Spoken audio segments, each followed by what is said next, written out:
Շատ գոհ եմ, շատ, ինքը շատ խղճով, իր աչքերի մեջ նայելից հասկանում ես, որ ինչքան խիղճ կա իր մեջ։ Եռաբլուր գնալուց Քոչարյանի բերանս է բացած, Քոչարյանի տղան 30 հատ Ղարաբաղցի թիկնապայից Քոչարյանի աշկերից սրտից արունակ աթում, խիչի երևում, մենք ընդամենը կադրներ ենք նայում, մոտիկիշ է։ Այդ մահերի համար, այդ ջահել տղերքը որ հողն, չէ,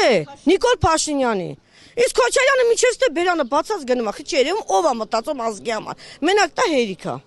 Կամ հիմա ձև է սովորել Նիկոլ Փաշինյանից գնում են երեխեքի մոտ, կայնում են նկա, լավ այդ շուտ մոտիկանայիք, ստեղ եկել էին հարատ մարդուց մեր մոտիկանալ նամակտար 50 հատ դիստանցիայիք պահում, չէիք թողում մոտիկանալ, բա ինչի հիմա սովորեցիք Նիկոլ Փաշինյանից, որ պետք է երեխեքին էլ մոտիկանալ, ծերերին էլ մոտիկանալ, Սևազգես Մարիկը, այն ժամանակ Ղարաբաղից զոհվածներին ով էր մարդատեղ դնում, իսկ հիմա իմ կողքը զոհվածին տանիք ա եկել մնում, ինչպես